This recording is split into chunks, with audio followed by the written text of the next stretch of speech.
এজন্য ফেরত চেয়ে ভারতে আনুষ্ঠানিক আবেদন পাঠানো হলেও তাতে সাড়া দেয়নি দিল্লি। তবে সম্প্রতি ভারতের পররাষ্ট্র মন্ত্রণালয় জানিয়েছে তারা এই প্রত্যর্পণ অনুরোধটি গুরুত্বের সঙ্গে বিবেচনা করছে। নির্বাচনের মাধ্যমে বাংলাদেশের সরকার পরিবর্তনের পর আবারও আলোচনায় এসেছে সাবেক প্রধানমন্ত্রী শেখ হাসিনাকে ফেরত পাঠানোর বিষয়টি। তবে কি শেখ হাসিনার শেষ রক্ষা হচ্ছে না? বন্ধু ভারত কি তবে তার সাথে বিশ্বাসঘাতকতা করছে? শেষ ঠাইটুকু কি হারাচ্ছেন তিনি? দিল্লির আকাশে সেদিন অদ্ভুত এক চাপা উত্তেজনা। বিকেলের আলো ফুরোতে না ফুরোতেই দক্ষিণ ব্লকের ভেতরে সাংবাদিকদের ভিড় জমতে শুরু করেছে। যেন কোনো সাধারণ ব্রিফিং নয়, বরং ইতিহাসের এক নতুন মোড় ঘোরার আগ মুহূর্ত। মুখপাত্র শ্রী রণধীর জয়সওয়াল যা বলেছেন তাও তার আগেকার বক্তব্য থেকে খানিকটা অন্যরকম। তিনি বলছেন সাংবাদিকদের এক প্রশ্নের জবাবে যে বাংলাদেশের চলমান বিচারিক ও অভ্যন্তরীণ আইনি প্রক্রিয়ার অংশ হিসেবে এই অনুরোধটি বর্তমানে ভারত সরকার খতিয়ে দেখছে। আসসালামু আলাইকুম। বর্তমানে আওয়ামী লীগের রাজনীতিতে কীরকম আচরণ করছে বা আওয়ামী লীগকে নিয়ে রাজনীতিতে কীরকম তোলপাড় হচ্ছে তা ইতিমধ্যে আপনারা জেনে গেছেন। সেই সাথে সাবেক প্রধানমন্ত্রী শেখ হাসিনাকে ভারত বাংলাদেশে পাঠাবে কিনা তা নিয়েও সারা দেশে তোলপাড়। সর্বশেষ ভারত এই বিষয় নিয়ে কী বলছে এবং জনাব তারেক রহমান শেখ হাসিনাকে বাংলাদেশে চাইছে কিনা এবং শেখ হাসিনা বাংলাদেশে আসলে তাকে আবারও রাজনীতিতে ফেরার সুযোগ দেওয়া হবে কিনা এই বিষয় নিয়ে এবার চাঞ্চল্যকর তথ্য বেরিয়ে আসছে। যাই হোক, কথা বেশি বাড়াতে চাই না, কিছু গুরুত্বপূর্ণ ভিডিও ফুটেজ আপনাদের সাথে শেয়ার করবো। আশা করছি ভিডিওটা না টেনে শুরু থেকে শেষ পর্যন্ত দেখবেন। তবে কি শেখ হাসিনার শেষ রক্ষা হচ্ছে না? বন্ধু ভারত কি তবে তার সাথে বিশ্বাসঘাতকতা করছে? শেষ ঠাইটুকু কি হারাচ্ছেন তিনি? দিল্লির আকাশে সেদিন অদ্ভুত এক চাপা উত্তেজনা।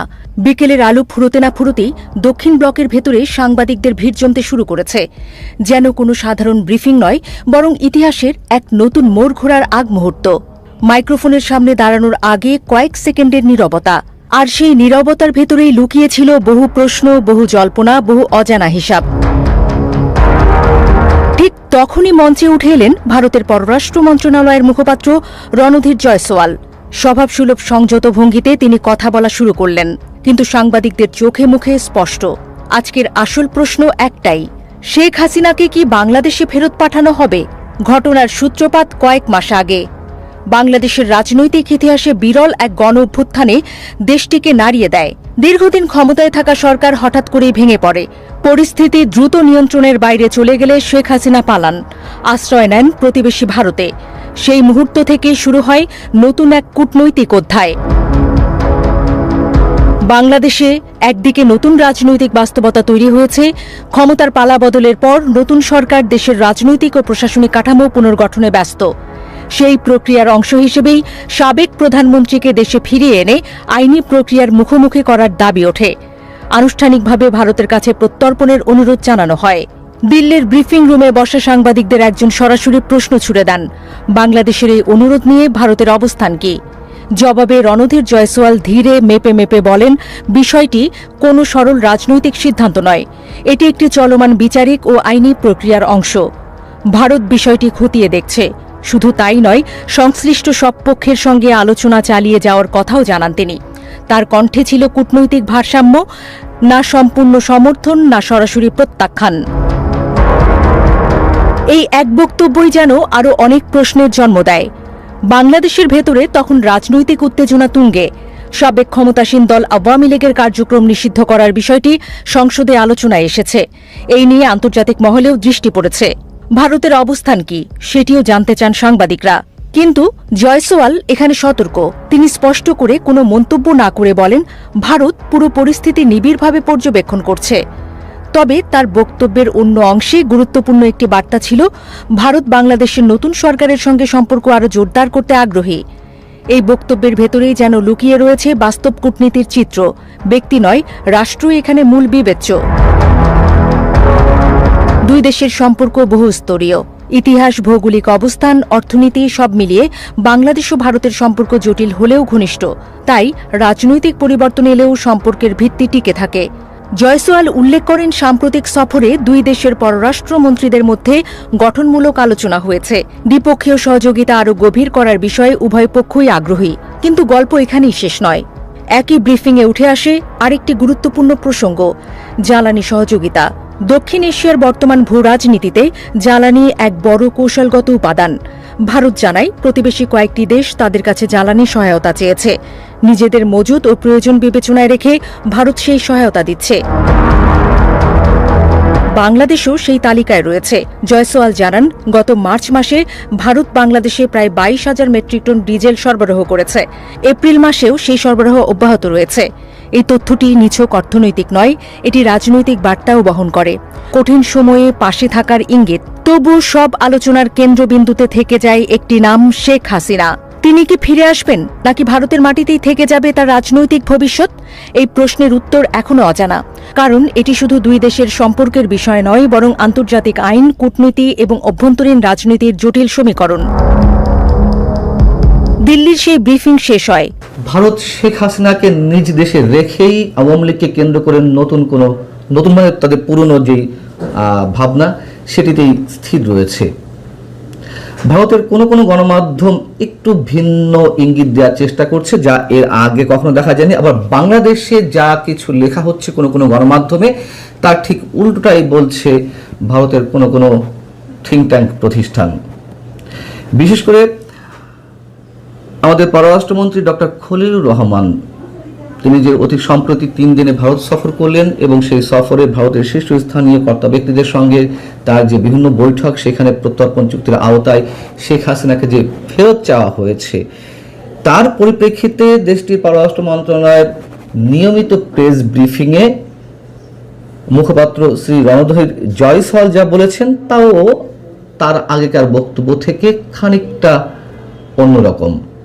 তিনি বলছেন সাংবাদিকদের এক প্রশ্নের জবাবে যে বাংলাদেশের চলমান বিচারিক ও অভ্যন্তরীণ আইনি প্রক্রিয়ার অংশ হিসেবে এই অনুরোধটি বর্তমানে ভারত সরকার খতিয়ে দেখছে। এই ধরনের বক্তব্য এর আগেও বিভিন্ন সময় দেওয়া হয়েছে ভারতের পক্ষ থেকে। যখন ডক্টর ইউনূস সরকারের সময় বারবার এ বিষয়ে তাগাদা দেওয়া হচ্ছিল, এই একই ধরনের বক্তব্য ছিল সেখানে। তবে একটু ভিন্ন যেখানে কোনো কিছু আমরা খুঁজে পেতে পারি, তা হচ্ছে তিনি বলছেন যে তাদের পররাষ্ট্রমন্ত্রী এস জয়শঙ্কর ভারতের সেই ইচ্ছার কথাই স্পষ্ট করেছেন, যেখানে বাংলাদেশের নতুন সরকারের সঙ্গে সুসম্পর্ক বজায় রাখার পাশাপাশি আমেরিকার সঙ্গে সম্পর্ককেও আরও সুদৃঢ় করতে চায় ভারত। এখন শেখ হাসিনাকে কেন্দ্র করে বাংলাদেশের বিষয় তো আসতেই পারে।